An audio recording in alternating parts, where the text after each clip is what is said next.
Let me bang. I do let you bang. Hey, let me bang you, Jesus, man. I let you bang. I let you bang.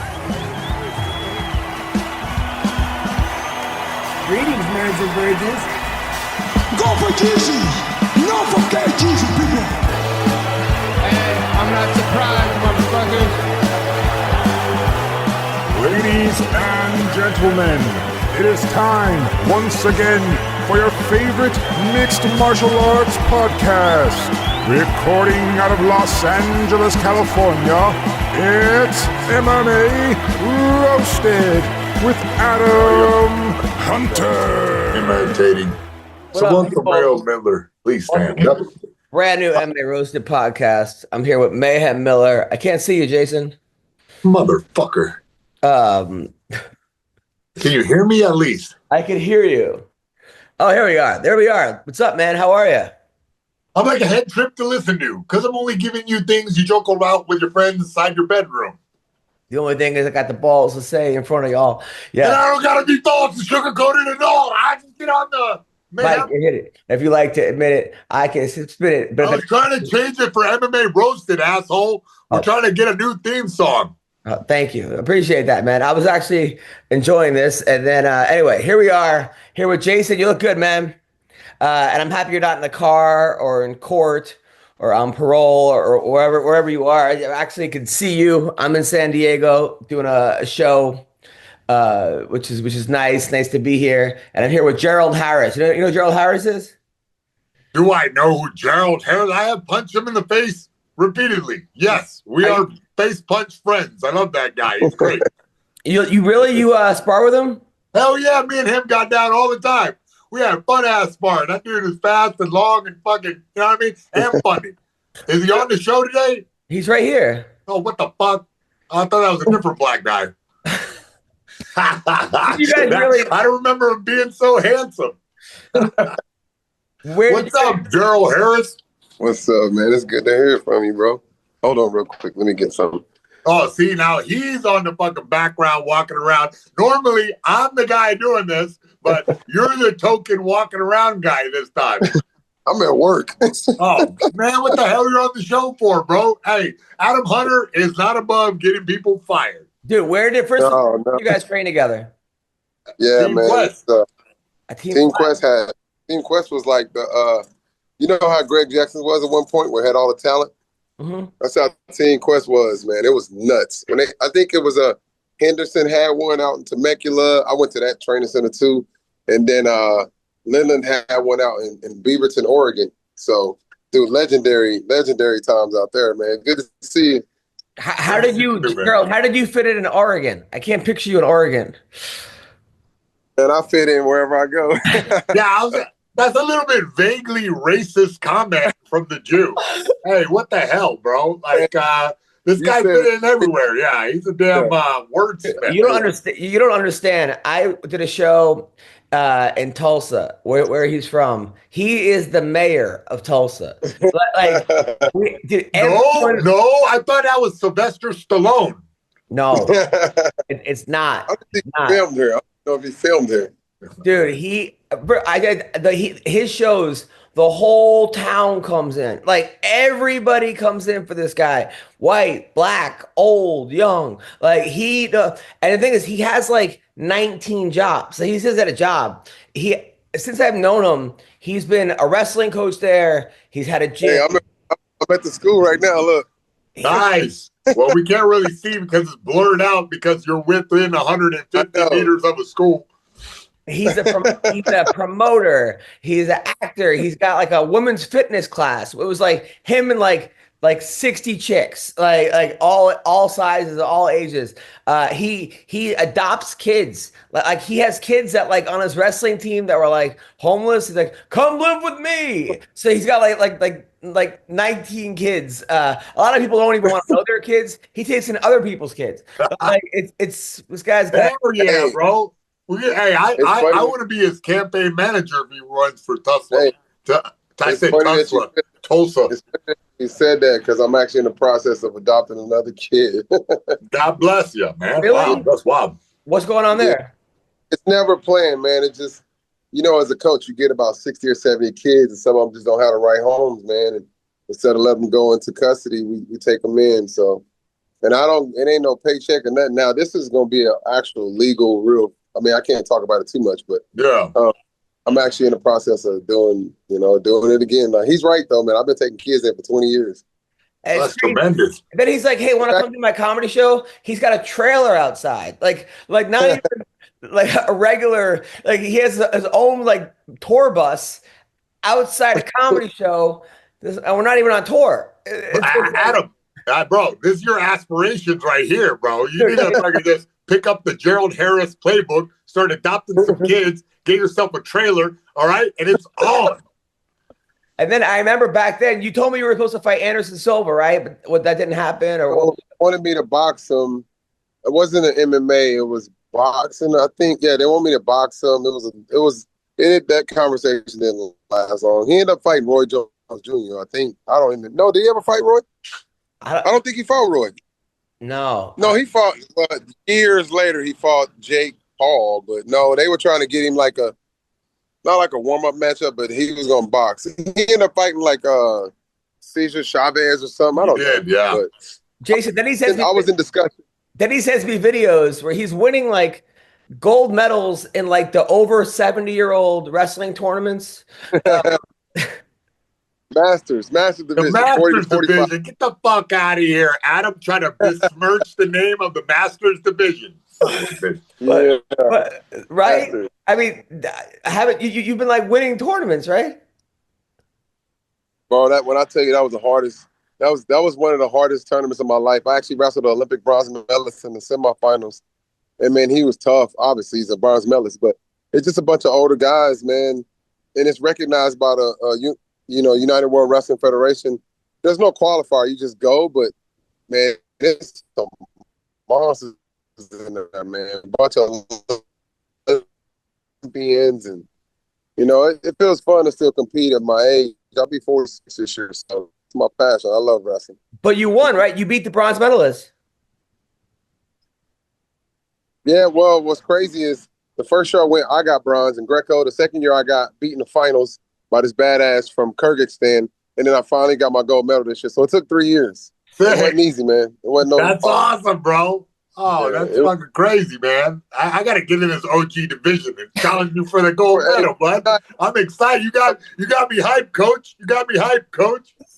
It's 41 to 40. It goes by every 5 years. It's like 30. It's 41 to 45. Well, you're lucky. We're not in the same bracket, all right?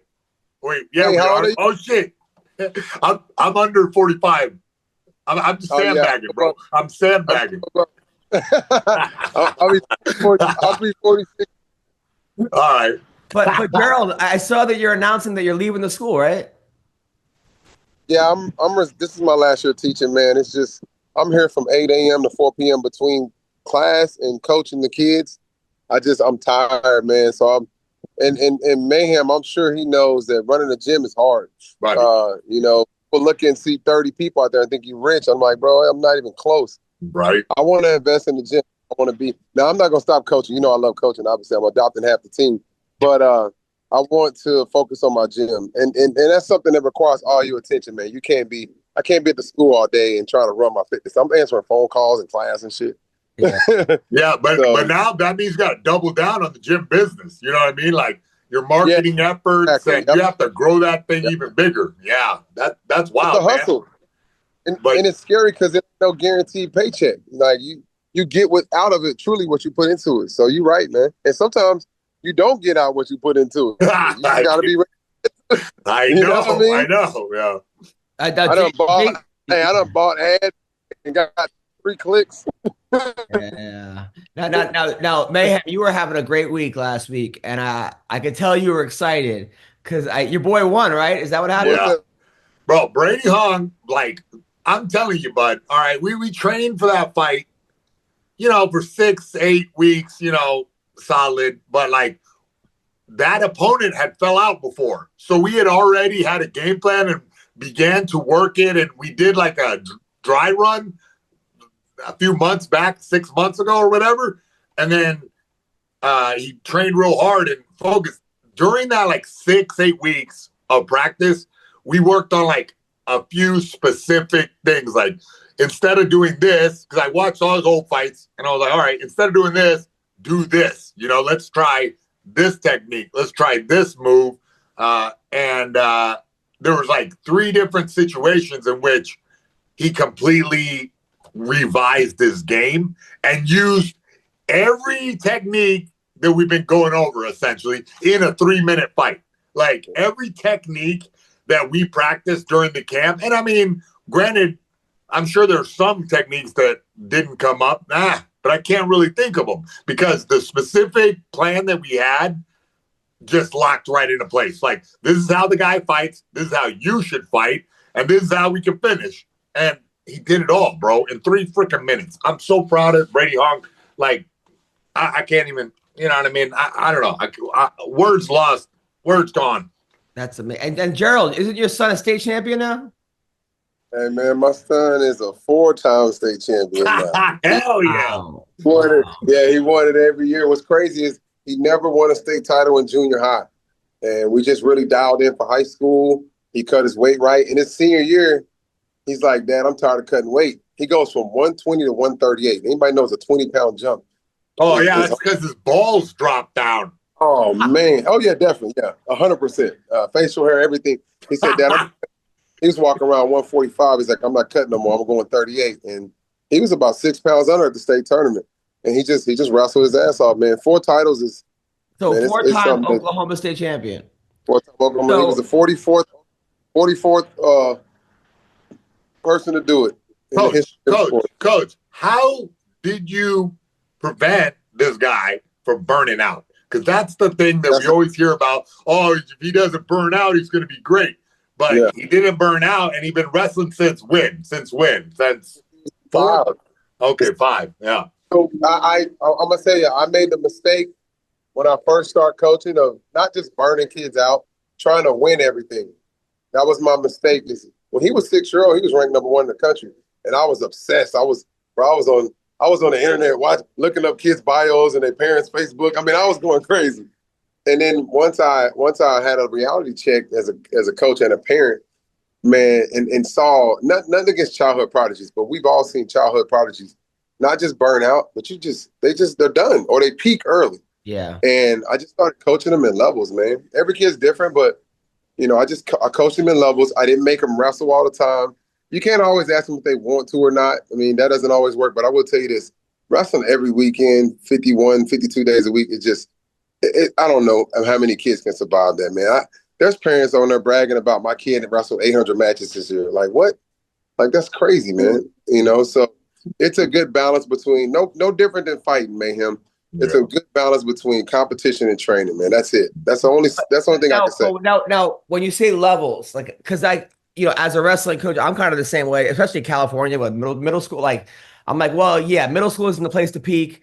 Don't worry, it's high school. I'm all about, getting the love of it. Make sure you love the sport. Gotta get them and love it. Getting like dipping their toes in success. You don't want to push them all into success. Put them all in the pool. Yeah, people do it all the time. Dip in. But how do you what do you mean by that? So this is what I do. This is my philosophy. When he's in elementary, I train him like he's in middle school. When he's in middle school, I teach him high school techniques. And when he gets to high school, I teach him college techniques. And this is why. I'm not going to show him a roll through tilt in the 3rd grade. I'm just not going to do it. I don't care if you lose or not. I'm teaching you the basics. I'm shoving the basics down, basics. Then when he gets to middle school, I teach him stuff that'll help him in high school. And then when he gets to high school, I teach him stuff that's going to help him in college. That's literally how I coach. You know, I've seen kids in the 5th grade that look like NCAA wrestlers, and I'm like, he's peaked, he's maxed. What else you gonna show the kid other than getting him good partners? You know, so I just taught him in levels, whether he was losing or not. I just say, hey, this is what we're working on until you get to the. It seems like in college, kids. Because I watched NCAA's, the kids are going way more for like preventing takedowns by grabbing ankles and doing leg locks and like rolling. Is that what you mean, sort of? Well, here's the thing: is if you teach a kid everything up to the 9th grade, they're maxed out. Not saying they learn. You can always learn, but their development. If I'm gonna develop habits in a kid, it's gonna be the basics. Yeah. Because if I teach you what's working in college and you're in the 3rd grade, that shit ain't gonna work 10 years later. You know what I'm saying? Yeah, I'm not quite sure about NCAA wrestling, but with mixed martial arts, the thing that's happening now is the fascinating thing is YouTube. The kids are busting moves. They learned on YouTube a lot. So that kind of explains what Adam's talking about, this leg grab thing. Yeah. I think people go for the highlight moves now, which I like. I'm a highlight guy. You know what I'm saying? I want to let's do something crazy, bro. Take a big chance. It's fine with me. But that kind of explains a lot of that leg lacing that you're talking about, Adam. But it's like a lot of kids are going for the funk. The problem is the kids are going for the funk without the basics. Like they're doing what Ben Askren did without doing what Jordan Burroughs did. Nah, bro, what are you talking about, bro? Everybody is Floyd Mayweather with a Philly shell in my room. I'm like, hey, man, why are you covering your dick, bro? Hey, if you want to protect your dick, put a condom on. That's what I'm telling the kids now. Because I'm like, everybody's got their hand on their crotch, all slick like this, but not even doing it right, getting punched in the face. Yeah. I'm like, oh, you look real pretty, but you got a black eye now. And because they watched a 13-second video on Instagram. But I'm telling you, if fucking I gotta tell everybody, all right, if you're gonna do it like this, you gotta play like fucking Sean and do your push kicks and do your fuck. You know what I mean? It's like you have to completely change your stance. Otherwise, staple your fists on your face and walk forward for at least until you figure out when you can fucking. Yeah. Now, Gerald, is your kid going to college, wrestling college? Yeah, he's signed to the University of Missouri.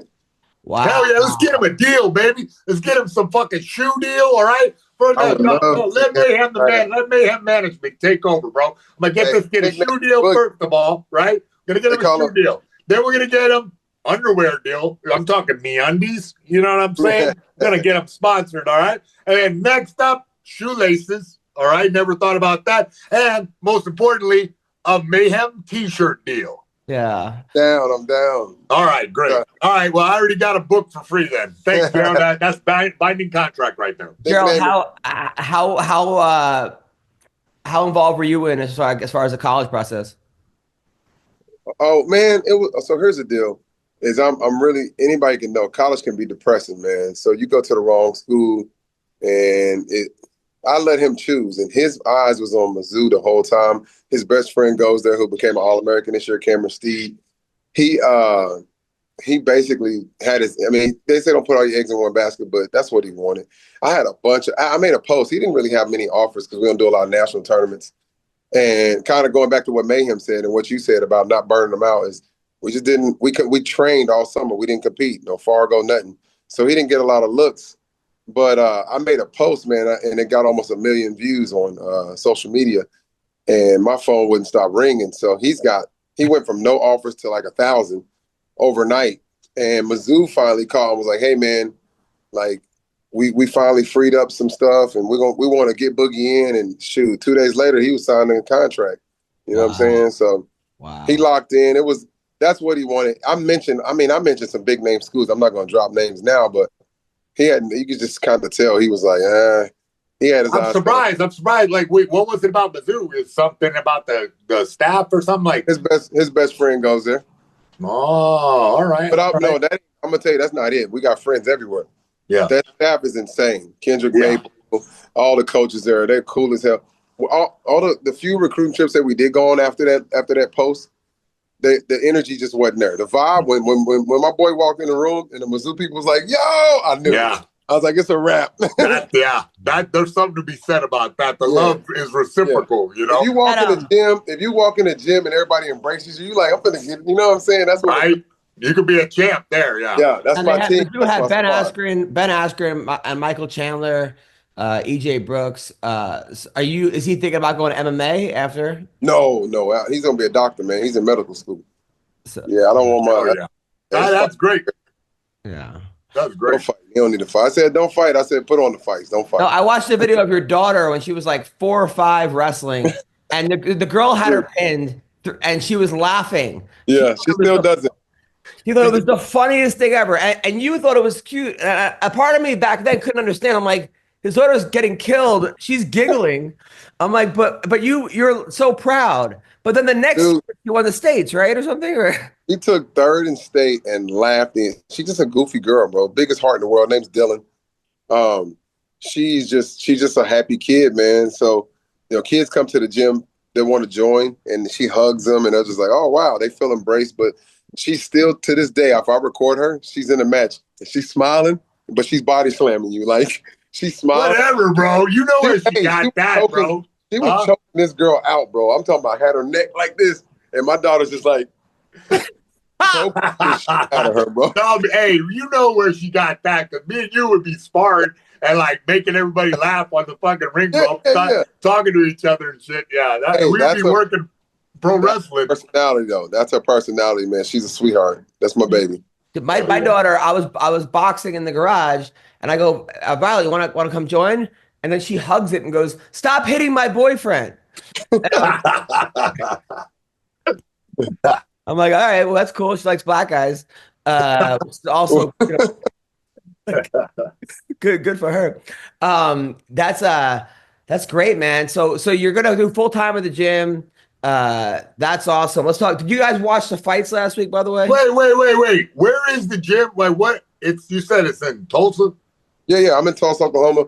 It's called Hurricane Training Center. And this is our 10-year anniversary. I actually took a break from the gym. I was going through a divorce, so I took a few years off. And I brought it back. We're in our 10th year. So we have our 10-year anniversary this summer. You're not divorced from the girl that I met. No, God, no. Good. That guy was in a different relationship. Yeah, that girl will kill the Filipino girl. That girl will kill you. She'll kill you. Him, that was another racist. Why you say this guy is constantly with the race? Isn't he Filipino?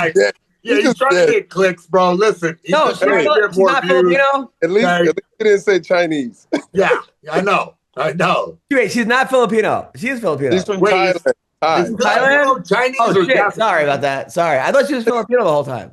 Hey, don't get with the Asian talk. Mayhem know his stuff when it comes. Hey, bud, listen here. As you guys want to know, I'm fucking all over this stuff. You know what I'm saying? Oh, wait, she's been Thai. I thought she was. Why did I think she was Filipino? Her mom is Thai and her dad is Laotian. Beautiful girl, but I can tell. Rampage called her a ghetto Asian. Yeah, perfect. He said, "What kind of mix is that?" Did you laugh? That's really racist too. That's damn. Hey, I didn't think we're gonna get canceled today. Ghetto mix would be black and Mexican. That's a ghetto mix. Like, how did y'all? Where that is two ghetto families right there. Wait, Laotian and Cambodian? What the hell? Laotian and Thai. That's a bootleg. Yep, that's like the Temu version of Asian. No joke. Hey, God bless her heart. Met on a boat. They literally met on a boat. Perfect. Hey, you rescued her from trafficking? Congratulations, Gerald. I didn't meet her on a boat. Her dad met her mom on a boat. Oh, God. Yeah. Even worse.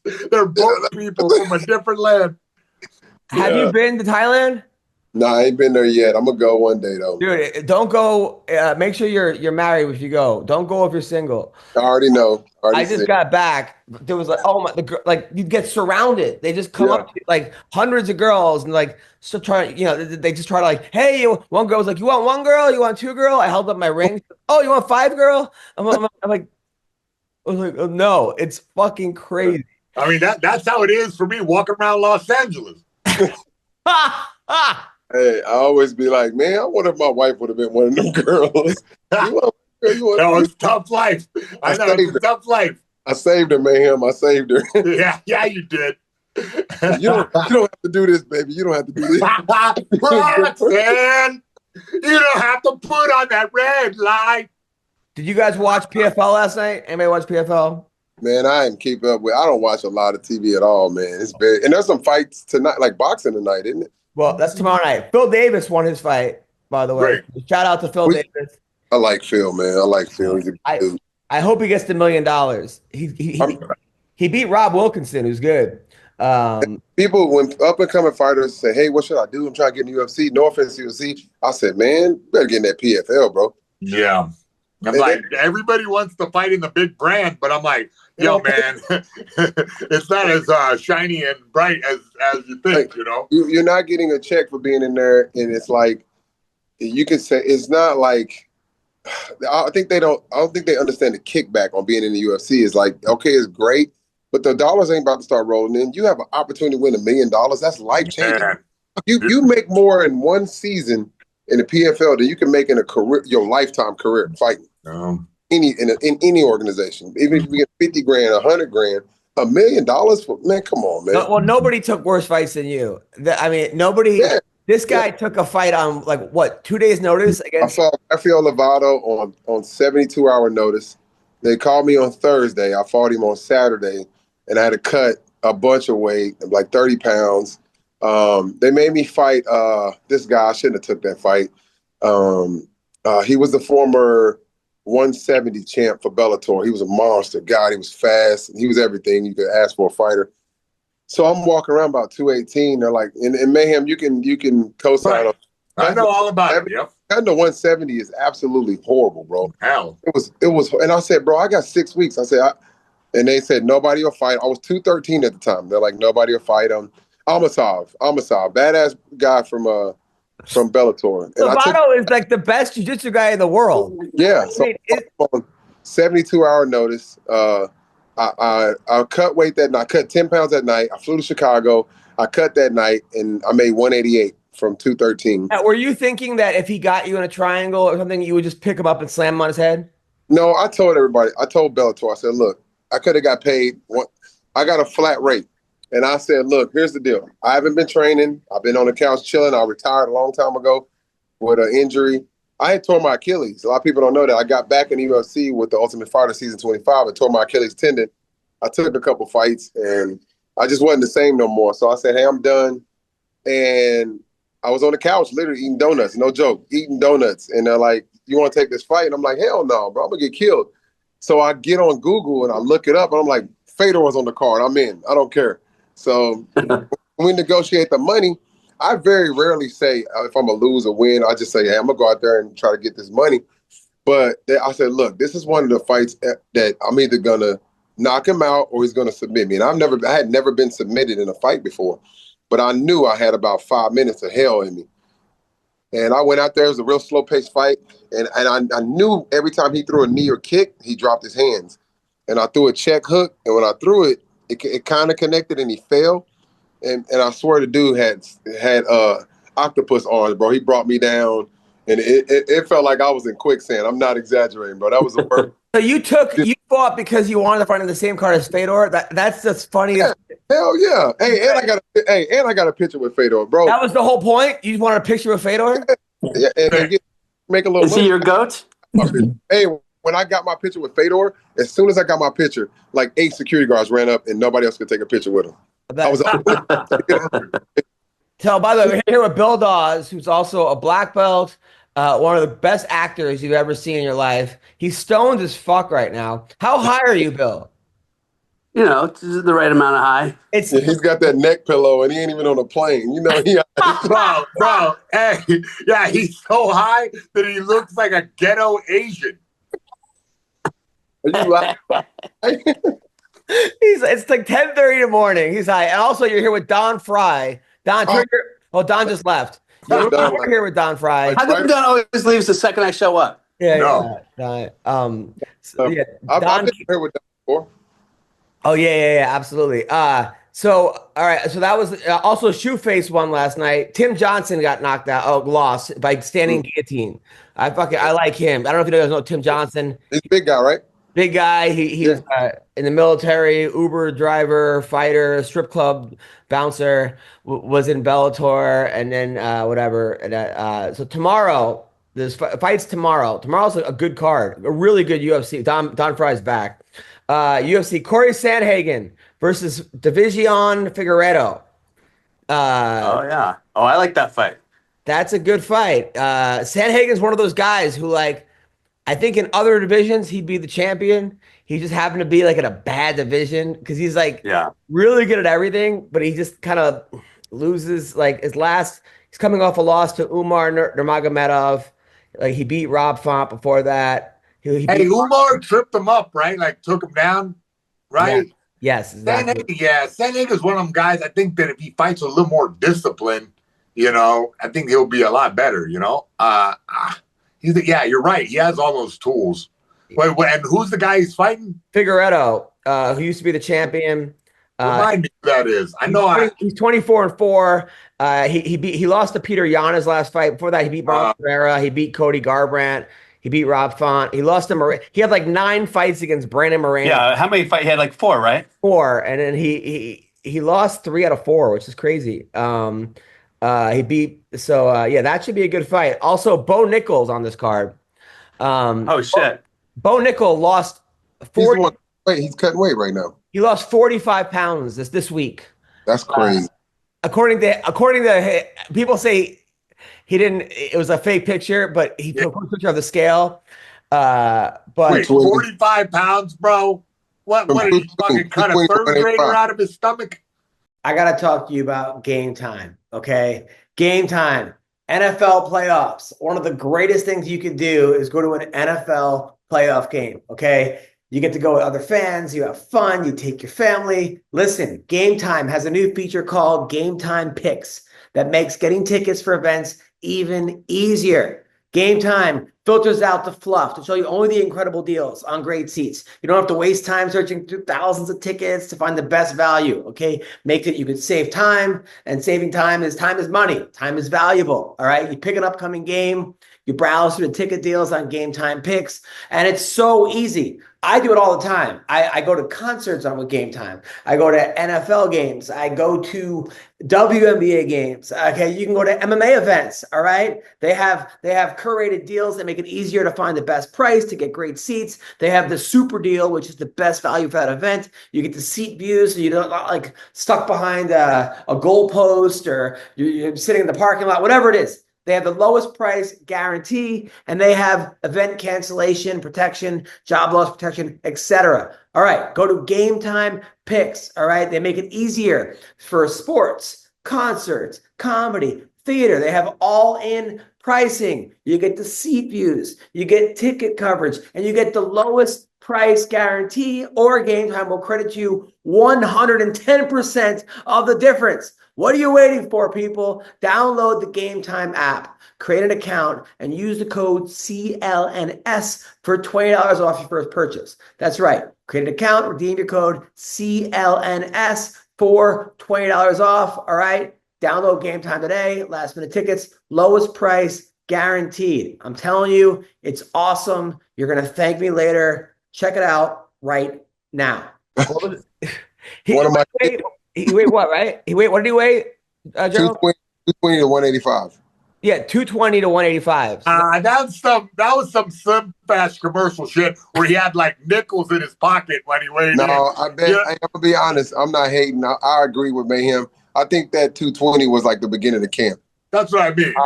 Okay. Of course you lose 40 pounds in fucking 3-4 months. Yeah, not 3 or 4 days. It's not happening. No. If you're a middleweight, you're not going to be in shape at 220. Buddy, as a middleweight, I thought of all the crazy. I thought of taking my blood out of my body and putting it in a bag and then weighing in and then refusing myself. Like, bro, you don't lose 40 pounds. You lose 20 pounds. 23 is done by Mayhem before, but in not 3 days, I above 25 pounds, you might die. Yeah, Don, can you hear us, Don? Yeah, hear us or communicate. Like that Metallica video. Darkness imprisoning me.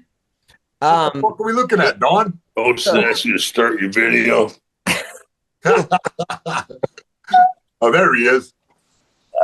He's wearing a Donald Trump tweet shirt that says, "I'm back." Can't hear a thing. You can't hear a shit. We got to do American Sign Language at the guy. Hey, turn up your volume. The button on the side.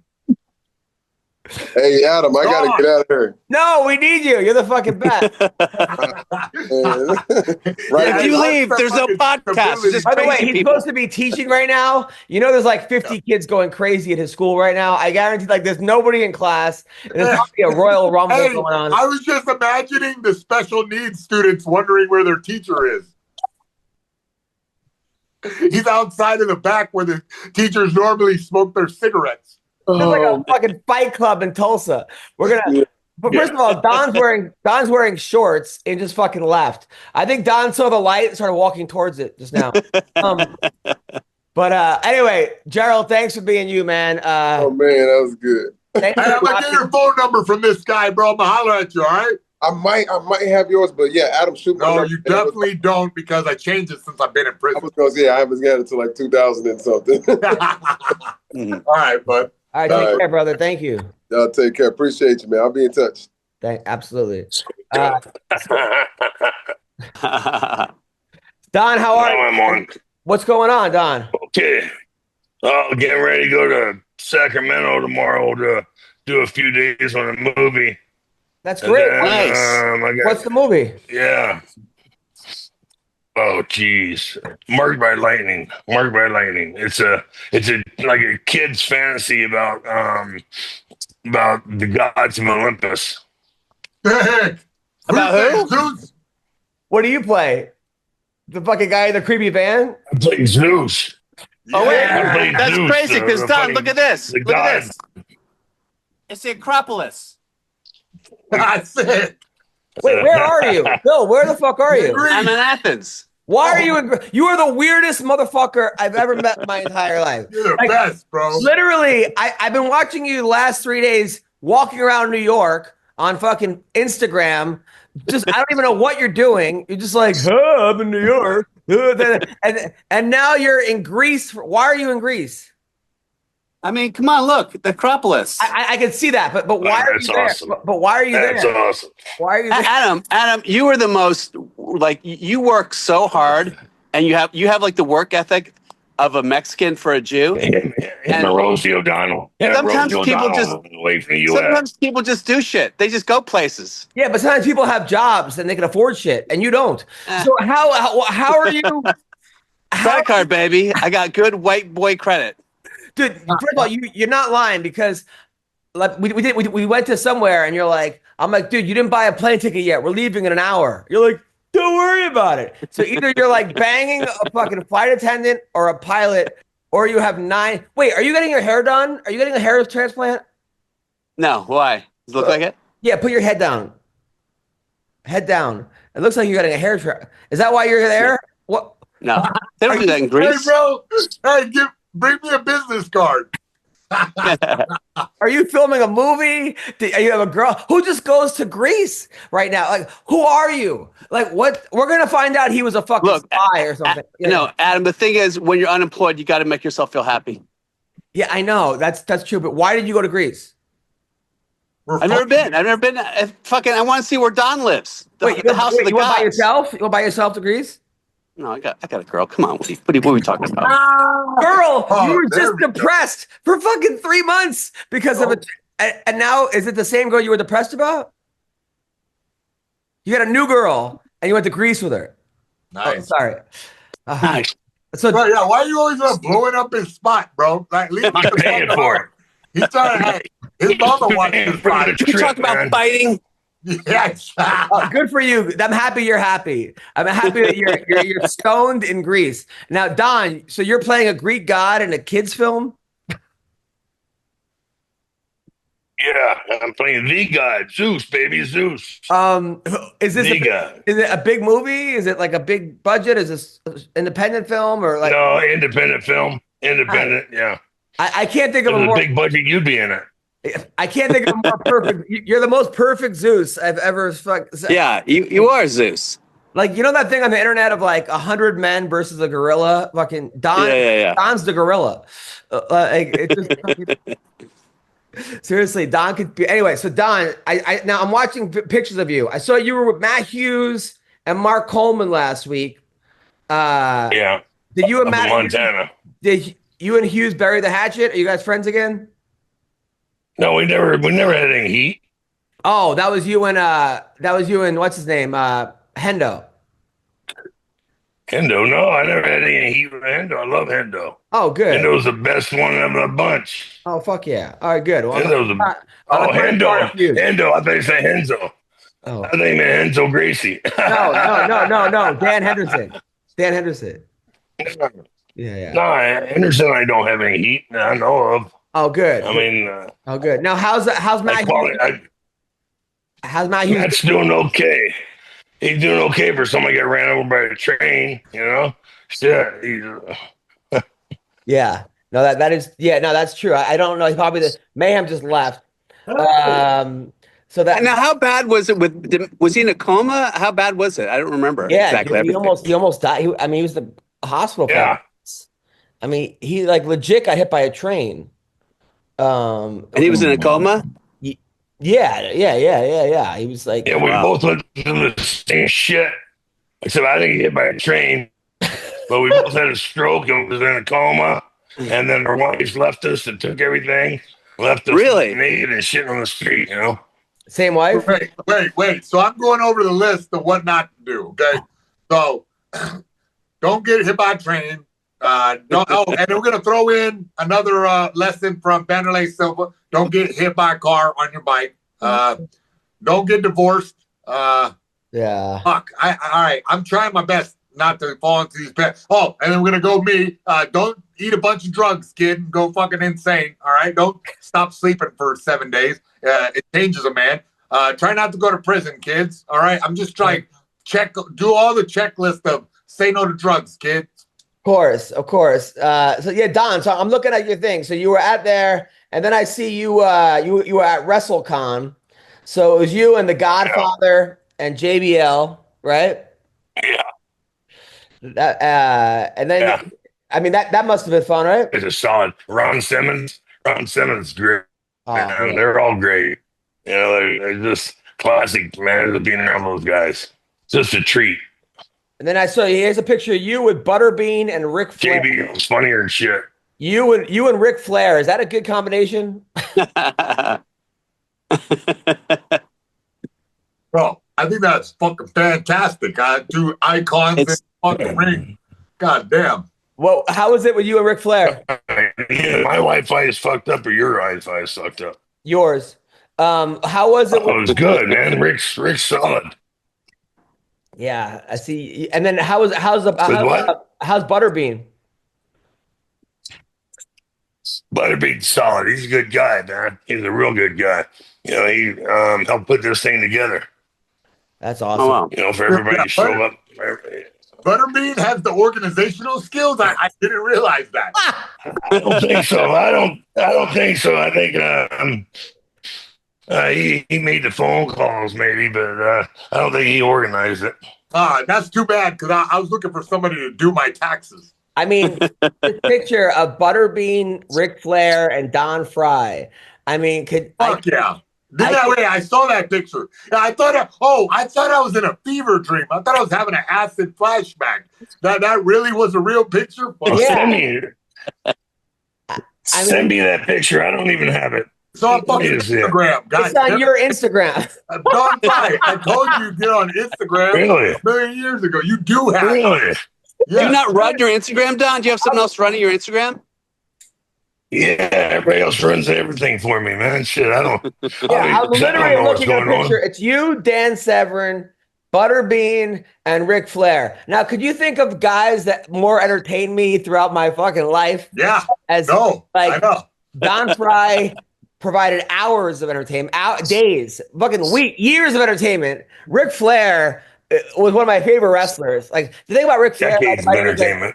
He made everyone else look good. That's what was so good about him, man. Like, is that he would make everyone else fucking like they were $1 million, you know? And Butterbean, you knew it was going to be action. Butterbean, which he won most of his fights. He didn't want to make fights. Destroyed people. Just destroyed people. I fucking destroyed people. He just destroyed people.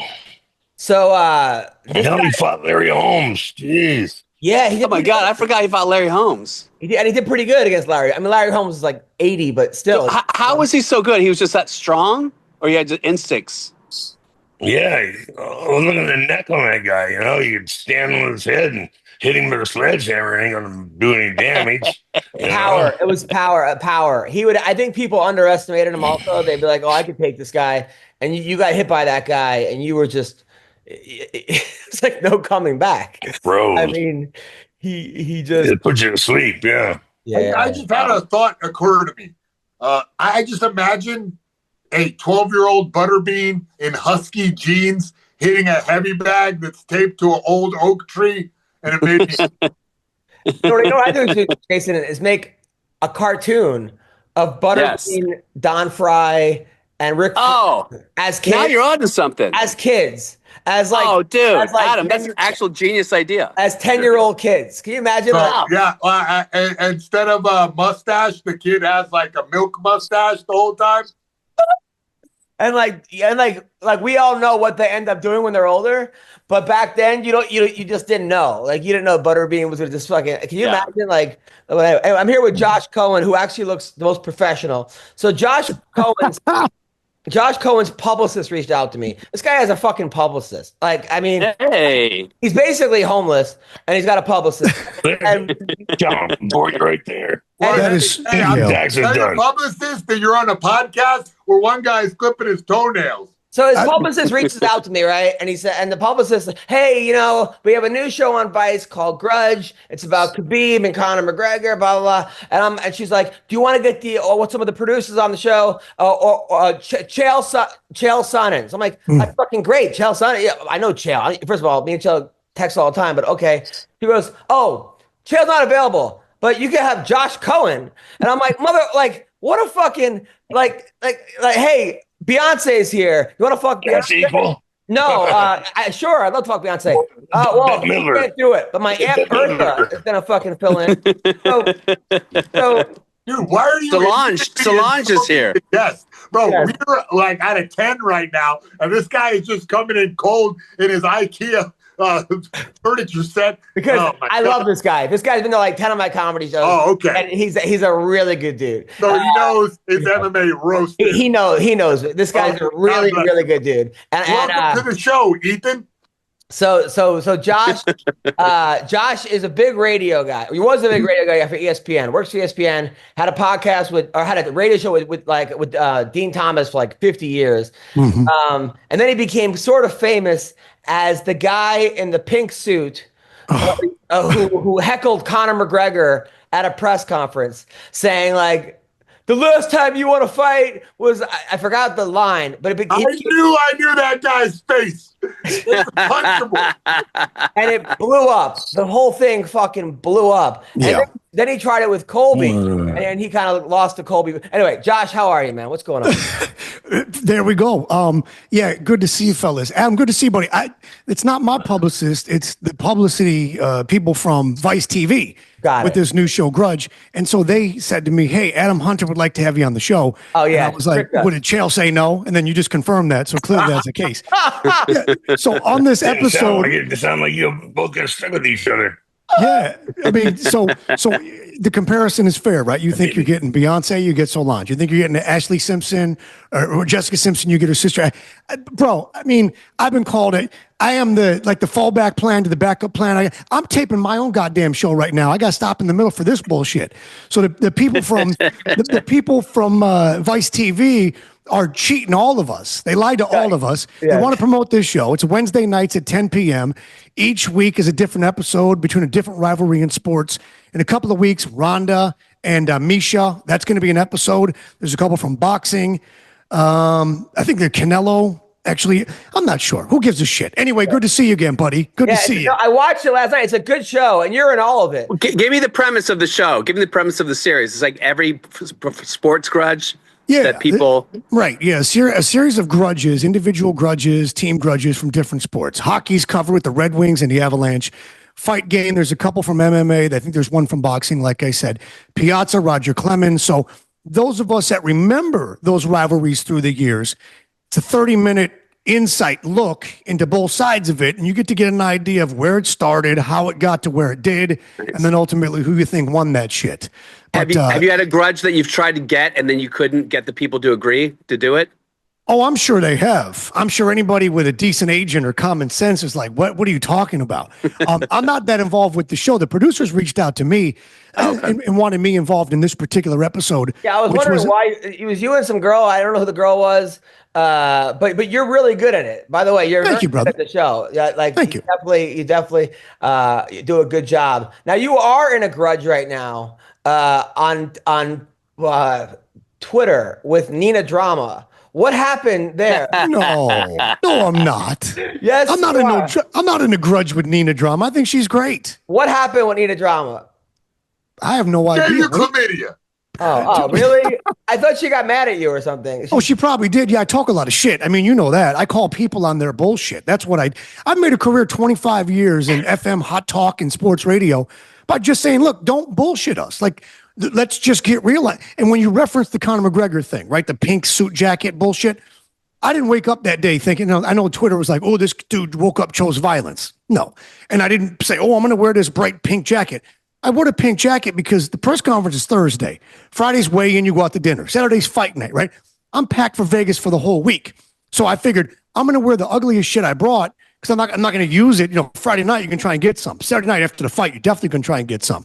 So with Conor McGregor, that wasn't a beef. They say, oh, that was a case of me saying, bro, hold on a second. Like, treating Dustin Poirier as he was, I just simply said, you know, you've won one fight since Barack Obama was president. And it was over Cowboy, who had no wins in his last 6. And the fact of the matter was 6 months earlier, Poirier knocked him unconscious. So the simple question was, why should we believe the result would be different Saturday night? And as you know, it took a life of itself. It went crazy. If I was wearing blue, they'd have said blue suit guy. Yeah. All of a sudden, if I was wearing green, shirt guy. No. The fact that you were wearing a pink suit made the douche factor go way up, and everybody remembered the pink suit guy. My hat's off to you, sir. It was a great stunt, bro. You can call that your ugliest suit, but I think it's your most beautiful. Well, I appreciate you. It's just what I brought with me. Like, what I'm trying to say is nobody knew or cared who the fuck I was. Nobody knew, nobody cared outside of South Florida. Why the fuck would you own a pink suit? Yeah, I got a pink suit. I got a couple pink suit jackets. I got a couple of them. But the fact he said South Florida. They said every weekend is Easter with this guy. Remember, South Florida, pink Miami suits. Vice, Palm Beach. You got it. Yeah. You got it. wear those dockside loafers? Florida Keys. But they called me Pink Suit Guy because they just didn't know my name. And By then the my way, buddy Josh, you're on with John Mayhem. Anik outed me. My buddy John Anik is the one that tagged me on social media and outed me for who I really was. And then that. But anyways, Josh, you're here with Mayhem and Don Frye. I see that. And like Bill Dawes, just so you know. Legends. Yeah. Good to see you, fellas. I see that. Well, how are you going to tell him that? Never mind. All right, go on. I see him on my screen, Hunter. Oh, okay. Are you stupid? Yeah, pretty much. All right, so now, do you and Dean Thomas still have a podcast? No. That whole division of UFC Fight Pass went away a little over a year, about 13 months ago, when they realized that I think nobody was watching and we were getting paid anyway. But that whole Podcast Central kind of disappeared. So that was unfortunate. Yeah. Now, you and and then you and Colby got into it though. I didn't mean to, bro. Seriously. Listen. I'm not buying that. I didn't mean to. I really didn't. Let me tell you what happened. Okay. So I've had tremendous interactions with Colby over the years. Very friendly. He's come over, said hello. I see him. I go over, say hello. Everything's good. This fight at the Madison Square Garden, it was him and Usman. It was the final round, or the final go around, the third installment. I'm in the midst of my question. And I don't know if you guys can tell, but I've had my nose broke a few times. I used to play lacrosse. I've been the victim of violent crime a few times, not because of the pink suit, but I've got a culmination of concussions, as several of you guys have. And you know that's one of the things. Was she tough? I think she was tougher when she was still a man, but then she trained. But you know that you lose your train of thought. So I'm in the midst of the question with Colby, and it was simply going to be about this character of hate and, the bad guy and all this. But as you win this championship Saturday night, wouldn't it be nicer to have been propelled by love? Like to do this authentic. And halfway through, I just lost. I just totally blanked on what. And Adam, propelled by love? You're a terrible actor. You're on that Star Trek terrible show. Yeah. You know what it's like to forget your line. And so I forgot where I was going. And Colby sensed it. And he just said, hold on. And he just stopped immediately. And then it was just game over. Well, I mean, if you were going to ask him if he was propelled by love, I'm happy you forgot the question, to be honest. You know what I mean? I meant that, listen, you've worked your whole life. And you got champions on this show right now.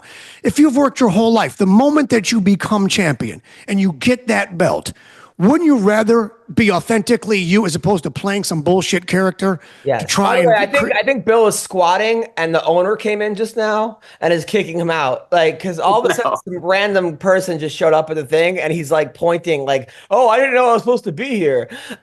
So I'm pretty sure. I think he climbed the fire escape or was on the roof in Athens trying to get us a good view. And then he was hiding in some type of dungeon, it looked like, and now he totally disrupted the podcast. The whole time I've been watching him squat inside a dungeon for the last 5 minutes. He said he's just talking normally. Homie, are you somewhere you're not supposed to be? You look like you're somewhere you're not supposed to be. He's in Greece, we think. No, I'm in Greece. Look, it's like a swingers party or what? Like what happened? Is it a Mandingo party? He just left the room suddenly. I would love to go to one of those. It's a toga party. Wasn't it light out 2 seconds ago? Yeah. He's a fucking time traveler? Like what? It's called time zones, Hunter. You see, over there, it's a different time of day. They're ahead of us. The Earth spins like that. Yo, you're trying to say the world is not flat? Now, Josh, you last time I remember posting that I went to a Vanilla Ice concert, and you're like, "Oh, next time you're in Florida, let me know." Are you still friends with Vanilla Ice? Yeah, who isn't? I mean, oh my God! To the extreme, I recollect like a vandal, light up the stage and wax jump like a candle. Damn, that's it. Yo, Vanilla Ice, man, I saw a documentary on him. I gotta say, I have a little bit more spectrum now than I did before. A lot more. He was an original gangster, bro. He's a good dude. Yeah, he's a good. He wrote that song when he was 16 years old. He used that sample from a Queen song. And like I told him, I said, in 500 years, people will still know the words to Happy Birthday to You and Ice Ice Baby. Yeah. Like you live forever because of that. No, I mean, where did you guys meet? He'd been on the show a couple times over the years on the radio show years ago. Like when he did celebrity boxing against, Willis from Different Strokes. Yeah, and I thought for sure, I was like, this dude ain't calling in. It's 8 a.m. Like he just got his ass whooped by Willis. He ain't, sure enough, he called in. I said, I didn't think that you, he's like, you give your commitment on something you do. And then, he's here in Palm Beach. We run into each other, social circles, charity events, etc. He was a listener to the show. And then we became buddies like that. Yeah, he's actually a good. Now, back in the day, you guys remember, he used to be, cage side. Back when UFC was still UFC.tv. And then Dana obviously said, well, yeah, we're going to upgrade a little bit. We're going to bring in Tom Brady. We're going to bring in the world's biggest stars now. So like Vanilla Ice just kind of got delisted by UFC, which is a shame. Sad. Fun fact, Tank Abbott was in his corner for that Willis fight. Okay. That's right. Here's another fun fact. Ice Baby funded Death Row Records. Yeah. Which would not exist without Ice Baby.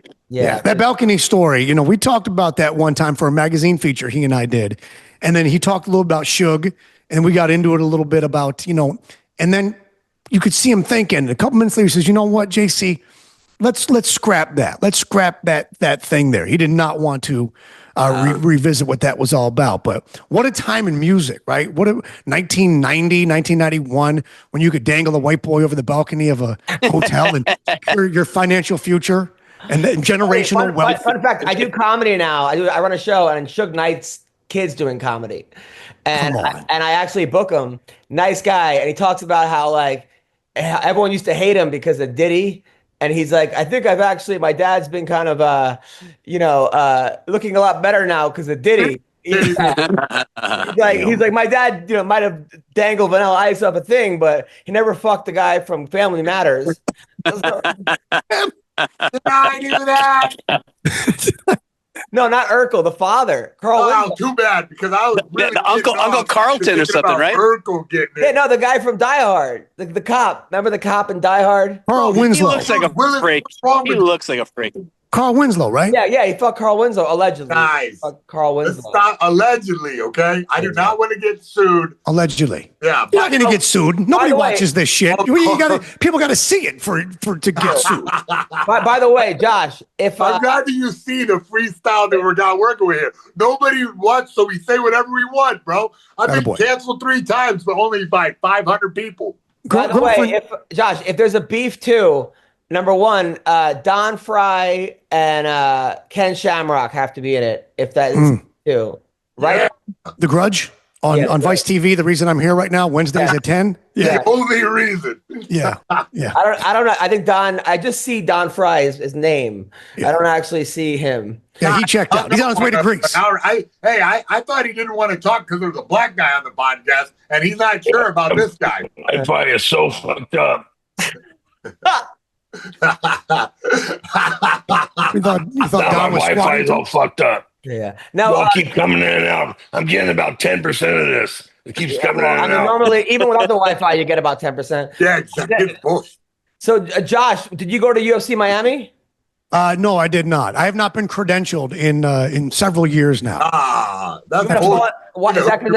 Because Dana got mad at you or something, or what happened?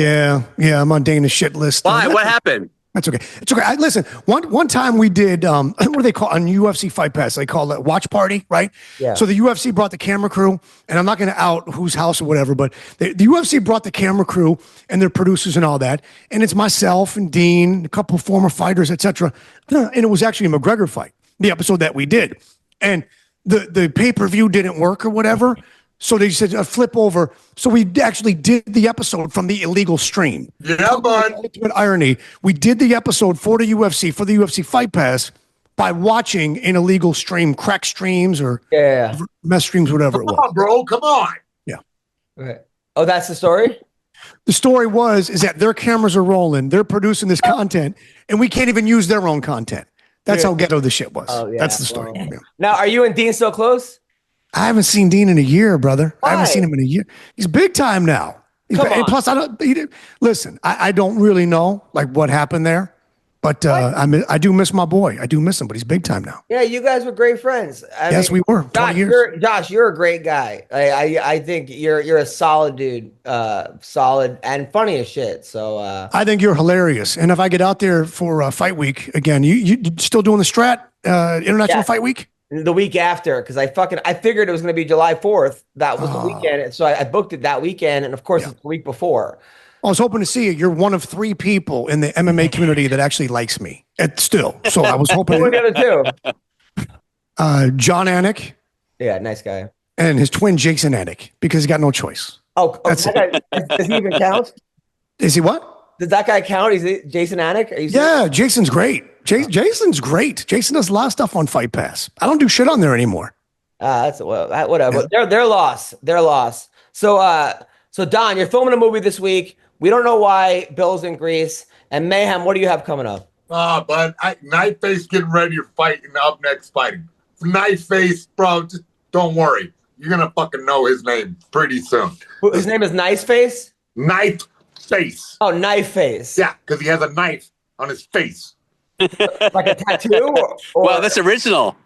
Like a tattoo, or he gets hit a lot. I don't understand the Knife Face. Yes, he's been stabbed in the face, but he also has a tattoo of a knife on his face. Did you stab him? No. Adam, didn't you used to fight under the name Jew Face? Yeah, of course. Yes. Of course. Oh my god. Jason, how many times have you Hatchet Face Jew, I believe it was. Jason, I remember one time you came to a comedy club back when you were not doing as well as you are now, and you had been stabbed. How many? And you came in there, put Band-Aids, all like little Band-Aids over the flesh wounds. But he crushed. He crushed when he went on stage. I did. How many times? Which time was it that I got stabbed? Was it the first time or what? I think it was the Laugh Factory. You were wearing like a mink coat with no shirt on. Oh, okay. And you had stab wounds. Yeah, I crushed that time for real. How many times have you been stabbed in your life? More than once. Like probably like 5. You talking about in a single sitting? I think 6. Separate outings. Separate stabbings. 3. Yeah. Wow. Don, you ever been stabbed?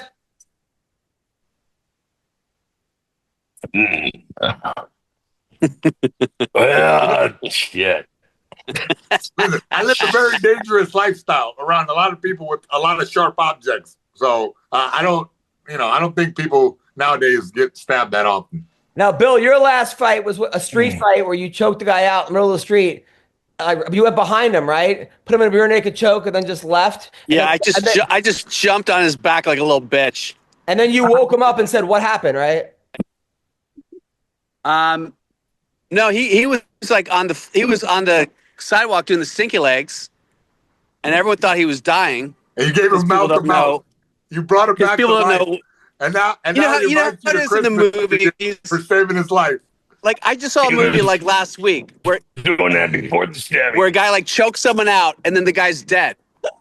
Yeah. Are you staying at his Mandingo party now? Did this story come full circle? Is that where you're calling from right now? Yeah. Yes. So Josh, you're still on ESPN though, right? I think that's why Denzel Washington was so bad in Gladiator 2. He was wearing a toga. He thought he was at a Diddy party. That's hilarious. Adam, you really did your homework for this interview, didn't you? No. So what do you do for work now? Yeah, no, I took the show and I left ESPN in mid-December. Yeah. And so I do the show directly now for Google YouTube with the partners, cash-paying partners. And primarily focused on Questionable Call on YouTube Monday, Wednesday, Friday. And then I do stuff a little bit with Vice TV. And pretty much right now, that's it, buddy. That's it. And then you're married? You're living in Florida? Not married. No, not married. Never got married. Still living in South Florida. Still doing my thing. Absolutely. Got a girlfriend. I know that surprises you still. Who by the way, she taught me. She's Colombiana. She taught me something. Yeah, South Florida. Yeah. There you go. She said, if you say allegedly before you say anything, you can't get sued. Yeah. So Jason, there I know earlier you said, and that's an important lesson. You say allegedly. Hey, but Suge Knight. Allegedly. Right. There you go. By the way, Don, I'm in San Diego, and Chuck Palumbo came to my show last night. He says hello. You know Chuck Palumbo, right? Yeah. Yeah, I know Chuck. Yeah, you guys went to Japan together on a tour, or? Yeah, we did a couple of tours together. Yeah, nice. He's a nice guy. How's he doing? He's doing great. He's How's retired. He was a cop. He was in the WWE, WCW, and then he was fixing cars and doing all kinds of stuff. And then he became a police officer, and now he's retired and just living life in San Diego. And he looks young. He's fucking. That's great. That's great. Great guy. Fucking. He says you were a pisser. He said. So they don't have a psychological test for a police officer in San Diego.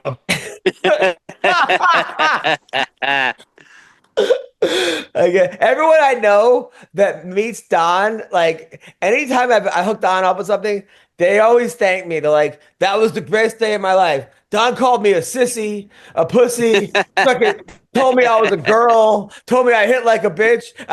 They always have the greatest fucking experience ever.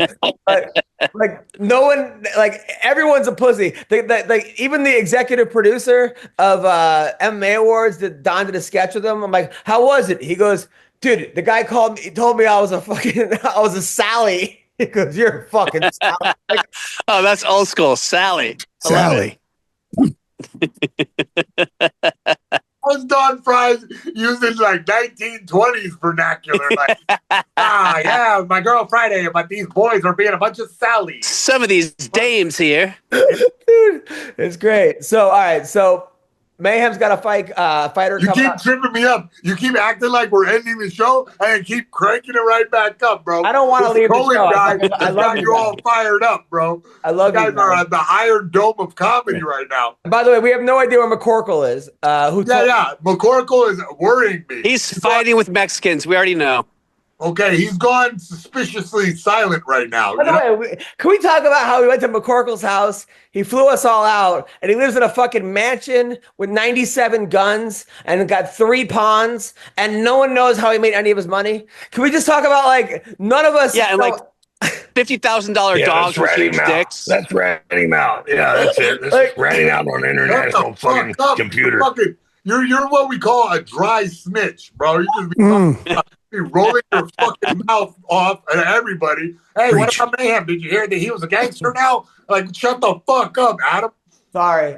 Oh yeah, no one knows about that. No one's heard of Google. Nobody. Hey, those crimes were alleged, and I was found not guilty. Dude, when you were fighting with my 5-year-old neighbor who was naked, telling him to put his fucking clothes on, right? And then his mom came out, naked kid peeing in the fucking front yard. So Mayhem was in the right. They have a standoff In the middle, a little 5-year-old kid starts peeing, and Mayhem's like, put your clothes on, kid. And the mom comes out, and she's like, what's your name? And you're like, Mayhem Miller. And I'm like, oh no, like this is all gonna be fucking bad. I'm pretty sure she was like Orthodox or something like that. I was like, yo, put your pants on your kid. Good Lord, pissing in the yard.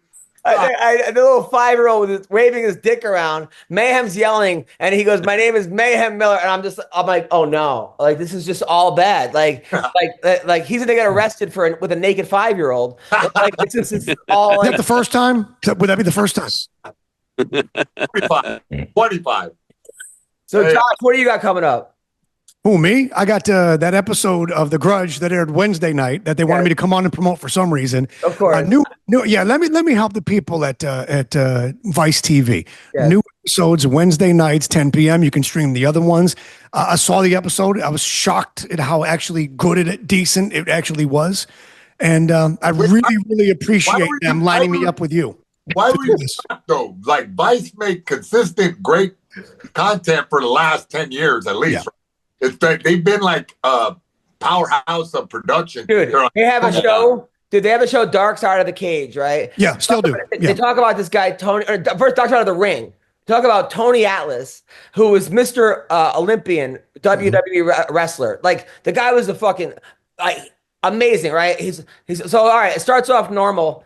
Then all of a sudden, he starts talking about how he has a foot fetish and how all he wanted to do was have girls walk on his face. And he ended up losing the WWF championship because he went to go see some chick walk on his face. And meanwhile, he was ended up homeless and he can't stop smelling feet. Like, Don, do you know this guy? Once, yeah, I met him once. Yeah, and he's a goof. He's a fucking goof. No, I met him once also. Really? Yeah, he works at Foot Locker. Yeah, did he smell your feet? Don, why is he a goof? Oh, he's one of those anti-gun guys. He's got no idea what a gun is, how it operates, but everything is bad about a gun. It's not that it's the fucking person holding the gun, I mean, the gun is like him. It's a tool, just a fucking tool. Sounds like a Sally. Sounds like a real Sally. Wait, so you met this guy once and you got into a gun debate? No, a buddy of mine did. He told me about it, And then I saw Atlas. He thought I was Rick Rude. And I'm like, Rick Rude's been dead for over a fucking decade, You're still ravishing. That was perfect. Jason. Bill, when are you coming back from Greece? But I know you have a show Monday at the Laugh Factory. Yeah, I'm not going to be there. Oh, okay. Now, when do you come back from Greece? Probably like he's Wednesday. His own show. I'm hanging out with all the Sallys down here. This is where they invented butt sex, so I'm gonna see what's going on. Oh, I'm pretty sure you already know. Throw your wallet on the ground. That's why you couldn't sit earlier. You were fucking walking around. Well, listen, this has been one of my favorite episodes. Josh, thanks for helping make the episode so great. Yeah, Josh, bro, you're great, man. God bless you, dude. I appreciate you guys having me. I can't wait to yell at the bitch from Vice TV. I can tell. And by the way, all kidding aside, Don Frye, you should have an enormous career in voiceover work. I don't know if you have representation, but you should be the voice of everything from Harley Davidson to Budweiser to Cracker Barrel. Unbelievable how talented you are vocally. Well, if you want to be my agent, let's get together and get to work. Adam, set us up. Connect us afterwards. I will 1,000% connect you guys. Put me on that text chain, motherfuckers. Yes, absolutely. You guys are great. Thank you guys. Take care. Bye.